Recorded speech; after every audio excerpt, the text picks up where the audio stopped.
అందరికీ ధనత్రయోదశి శుభాకాంక్షలు. ముందుగా ధనత్రయోదశి అంటే ఏంటో తెలుసుకుందాము. ఆశ్వయుజ బహుళ త్రయోదశిని ధనత్రయోదశిగా జరుపుకుంటారు. ఈ రోజు కొత్త వెండి, బంగారం ఎలాంటిదైనా కానీ ఆభరణాలు ఈ రోజున పూజలో పెట్టి ఆ ధనలక్ష్మీ దేవిని పూజిస్తే మనకి అష్టైశ్వర్యాలను ప్రసాదిస్తుందని అందరూ నమ్ముతారు.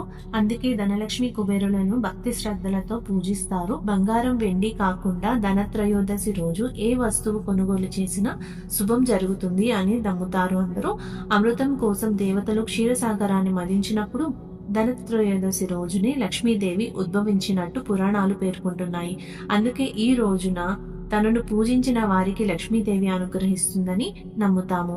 ఏ వస్తువు ఇంటికి తెచ్చినా అది అమృత భాండం అవుతుంది. లక్ష్మీదేవి ధన ప్రదాతగా ఆవిష్కరమైన రోజు కాబట్టి ఈ ధనత్రయోదశి నాడు బంగారం, వెండి ఆభరణాలు కొనుగోలు చేస్తుంటారు అందరూ.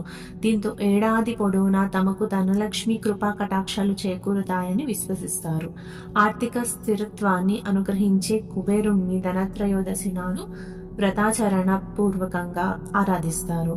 కుబేరుణ్ణి కుబేర యంత్రం సహితంగా పూజించడం వలన అక్షయ సంపదలు అందుతాయని భావిస్తారు. విష్ణుమూర్తి అనేక అవతారాలలో ధన్వంతరి స్వరూపం కూడా ఒకటి. ధనత్రయోదశి నాడే ధన్వంతరి క్షీరసాగర మదన సందర్భంలో అమృత కలశంతో ఉద్భవించారంటారు. శ్రీహరి ఆయనకు జలుడు అనే నామకరణం చేశారంటారు. ఆరోగ్యంగా జీవించడానికి ఉపయుక్తమైన ఆయుర్వేదానికి ధన్వంతరిని అధిపతిగా నియమించారని చెబుతుంటారు. సప్తధాతువుల్లో బంగారానికి వైద్యపరమైన శ్రేష్టత అధికంగా ఉందని, స్వర్ణ భస్మ సేవనం వల్ల మనిషి జీవన కాలాన్ని పెంపొందించుకోవచ్చని ధన్వంతరి వెల్లడించారు. ఉత్తర భారతదేశంలో కొన్ని ప్రాంతాల్లో, వారణాసిలో, తమిళనాడులో, శ్రీరంగంలో, కేరళలోని అష్ట ధన్వంతరి ఆలయాల్లో ధన్వంతరిని ధనత్రయోదశి నాడు విశేషంగా ఆరాధిస్తారు. ఆరోగ్యమే మహాభాగ్యం. అలాంటి మహాభాగ్యానికి అవసరమైన ఔషధకర్త ధన్వంతరి.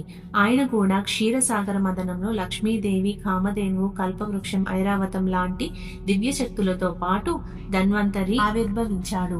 ఒక చేతిలో అమృత భాండం, మరొక చేతిలో ఆయుర్వేద గ్రంథంతో పాల సముద్రం నుంచి తరలి వచ్చాడు. అందుకే ఆరోగ్యం కోసం, అనారోగ్యాల నుంచి శీఘ్ర ఉపశమనం కలగడానికి ఈ రోజు ధన్వంతరిని కూడా పూజిస్తారు. ధన్వంతరి కూడా శ్రీమన్నారాయణుని అంశమని, ఆయనను పూజిస్తే లక్ష్మీదేవి సంతోషించి అనుగ్రహిస్తుందని అంటారు.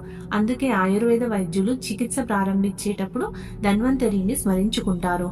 ధనత్రయోదశి ఆరోగ్యాన్ని, మహాభాగ్యాన్ని కూడా కలిగిస్తుంది. ఇక యమదీప విషయానికి వస్తే, పరిపూర్ణ ఆయువు కోసం యమధర్మరాజును ధనత్రయోదశి నాడు పూజిస్తారు. ఈ రోజు సూర్యాస్తమనం సమయంలో ఇంటి ప్రధాన ద్వారానికి ఇరువైపులా మట్టి ప్రమిదంలో నువ్వుల నూనె పోసి దీపాల్ని వెలిగిస్తారు. వీటిని యమదీపాలుగా పేర్కొంటారు. యముడు దక్షిణ దిక్కుకు అధిపతి కాబట్టి ఇంటి ఆవరణలో దక్షిణం వైపున ధాన్యపు రాశి మీద దీపాన్ని వెలిగిస్తారు.